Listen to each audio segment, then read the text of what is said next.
जुल्म करण वारन के गरीब मिस्किन माण्हुनि सां जुल्म करण वारन के खतरा तो महंगाई बंद करो, खतरा तो महंगाई बंद करो, गरीबन सां जुल्म बंद करो, गरीबन सां जुल्म बंद करो, जारी है जारी रहंदी जंग असांजी जारी रहंदी, जारी है जारी रहंदी जंग असांजी जारी रहंदी, खतरा तो महंगाई बंद करो, खतरा तो महंगाई बंद करो, ते दाड़ो हण बंद करो, ते दाड़ो हण बंद करो, जुल्म बंद करो, जुल्म बंद करो। अच्छा, हिन वक़्तु पीपल्स पार्टी खे तव्हां वोट कयो आहे ऐं पीपल्स पार्टी हिन महांगाई जे ख़िलाफ़ कुझु कयो आहे या कुझु न कयो आहे? पीपल्स पार्टी 15-16 सालनि खां सिरी सिंध खे तबाह बर्बाद कयो आहे, पर आवाम जो लाइ कुझु कोन कनि। पंहिंजा पेट ई पंहिंजा भभ भरिया अथनि।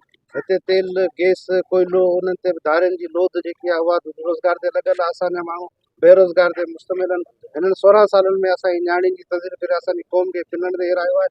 उन खां अलावा असांखे धारिया माण्हू अफ़गानी हुजनि बिहारी बंगाली उहे आंदा आहिनि। पर हिन वक़्तु जेको मेन इशू आहे महांगाई, त महांगाई एतिरी अरूज ते पहुतल आहे जो असांजो जेको मज़दूर आहे या जेको पघार खणंदड़ आहे या मिडिल क्लास आहे उनजी जेकी आहे उहा ई रक़म जेकी उन्हनि खे मिले थी 500 रुपया 600 रुपया, या जेको पघार आहे 30,000 या 25,000 उहो ई खणंदा। वाधारो को बि कोन्हे। ऐं रेट तव्हां ॾिसंदा हाई फाई लॻो पियो आहे। अटो जेको आहे 150 रुपया किलो, खंडु जेको आहे माना पंहिंजा रेट मनपसंदि। तव्हां शहर खां वठी ॻोठनि ताईं टने मोल कान्हे। हर हिकिड़े ॻोठ में तव्हां सर्वे कयो, सभिनि जो रेट पंहिंजो आहे। को बि को रेट कोन्हे हुते मुक़ररु थियलु। ऐं हिननि जा ई पंहिंजा जेके इंतिज़ाम आहे ज़िले इंतिज़ाम आहे उहा मुकमल ठहियलु वई आहे। हिननि ग़रीब ऐं मिसकिन माण्हुनि लाइ को बि रिलीफ फंड कोन्हे। बचत बाज़ार जेके लॻाई वञे थी उते पंहिंजा भरनि जे हवाले सां माण्हुनि खे को रिलीफ नथो ॾिनो वञे। पंहिंजा टाइम टेबल पंहिंजा शेड्यूल पंहिंजा सिस्टम ठाहे वेठा आहिनि। उन खां अलावा जेको DGI हिन वक़्तु हिन केस कयो आहे हिननि ते, त उन ते असांखे हिरासमेंट करणु शुरू करे रहियो आहे। राजान फेडरेशन जनरल सेक्रेटरी सलीम गदी पठान जेको मुसलसल असांजे वकील जेको बासमदा जी असांजो केस जेको आहे विड़ियो आहे। इन केस में असांजी क़ौम जी असांजी टुंडे आवाम जी पुठभराई कई आहे। उनखे मुसलसल हिरासमेंट करे वियो। जॾहिं हू हुते को बचत बाज़ार में किथे वञे थो पुछनि दुकानदारनि खे त तव्हां ज़ब्त आणियो हीअं आणियो, उहा असां इन क़ौम जी इन आवाम जी ॻाल्हि था कयूं। छो असां इन आवाम जा आहियूं, आवाम असांजी असां हिननि मां आहियूं। त हुनजे ॻाल्हाइण जे ॾोह में असां ते अजीब ग़रीब हरकतूं शुरू कयूं अथसि। हाणे SP खे धां वञी ग़लतफ़हमी जी बुनियाद ते ॾिनी अथसि। असां हुनजी सख़्तु नज़र में मुहबत था कयूं। भाई तव्हांखे सुभाणे मरणो आहे। हीअ पैसा हीअ ॾुकड़ हीअ तव्हां खाधो खुराक पाण सां गॾु कोन खणी ईंदा। हीअ ख़ाली हथनि आयो ख़ाली हथनि वेंदा। हीअ क़ौम अथव, हिन जी ख़िदमत कयो। हिननि खे जेको आहे पंहिंजो रिलीफ फंड ॾियारायो। अलाह खे हाज़िर नाज़िर करे तव्हांखे जेकॾहिं 890 रुपया किलोमीटर तव्हां 92 किलो ॾियो, अलाह तव्हांजी रोज़ी में बरकत ॾींदो। पर तव्हां ईअं न करियो जो सुभाणे अलाह तव्हां खां वॾो पुछाणो कंदो। हीअ ग़रीब माण्हू मिसकिन माण्हू आहे जेके पीपल्स पार्टी हिन सां जेको बेल ऐं वेतन जेको कयो आहे उनजी सज़ा तव्हांखे लोड़ींदा, तव्हां भरींदा उनजी। ऐं उन ॻाल्हि तव्हांखे ॿुधायो न, रमज़ान जे भलारे महीने में हिते हर मुल्क में जेको आहे मुसलमाननि खे जेको आहे रिलीफ ॾिनो थो वञे, पर असांजी सिंध में जेको आहे रिलीफ ॾियण जे बजाए असांजे माण्हुनि खे जेको आहे परेशान कयो थो वञे।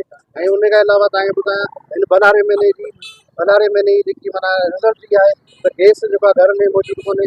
ऐं उन खां अलावा लाइट मौजूदु कोन्हे। मुसलसल असांजे माण्हुनि सां ज़ुल्म ऐं दाद ऐं जबर आहे। असां हुनजी सख़्तु नज़र में मुज़मत कंदे ऐं टंडे मुल्कनि जी आवाम में रिक्वेस्ट कंदासीं DGI जी तरफ़ां हाणे हिक ई छॾे ॿिए ॾींहुं जेको आहे हर शहर में हर ॻोठ में असां एतिरा मुज़ाहिर सभु था ॾियूं ऐं माण्हुनि खे अमन ॾिसंदा। तव्हां अचो रोडनि ते असां गॾु पियो, असां तव्हां सां गॾु साथ साथ में गॾु वेंदासीं। अच्छा, तव्हांजो इहो चवणु आहे त माना ताजिर फेडरेशन जेका आहे उहा माना इंतिज़ामिया सां मिलियल आहे? बिल्कुलु हिन जी मिली भगत आहे। जेकॾहिं मिली भगत न हुजे हा, हीअ मनपसंद रेट पंहिंजा मुक़ररु कोन कराईंदा।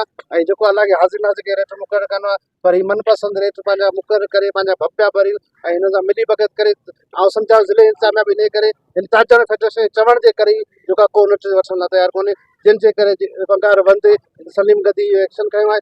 असीं सम्झूं था सुभाणे असांखे कुझु बि थियो त हिते ई पुलिस इंतिज़ाम हुनजी ज़िम्मेदार हूंदी, हिते जो DC हुते ज़िम्मेदार हूंदो, हिते जो MP MLA हुनजा ज़िम्मेदार हूंदा, हिते जो SP हुनजो ज़िम्मेदार। जीअं असांखे कूड़ी FIR थी या असांखे हाणे जान जो ख़तरो आहे, हिन सिधे असांखे धमकी ॾिनी आहे। असांखे कंहिं बि असांजे वकील भाउ खे या असां मां कंहिं बि DGI जे दोस्त सां कंहिंखे बि कुझु थियो मुंहिंजा ज़िम्मेदार इहे हूंदा। ऐं को आवाम खे चवंदो असांखे जेकॾहिं मारिजी वञूं त इहे FIR हिननि माण्हुनि ते कढी। MP MLA को किरदारु वरितो आहे महांगाई जे हवाले सां? हिननि महांगाई इहो वरितो हूंदो त पंहिंजा अॻु ताक़ ते अचो राति जो असांखे सो ॿुधाए। ठीकु आहे, महिरबानी।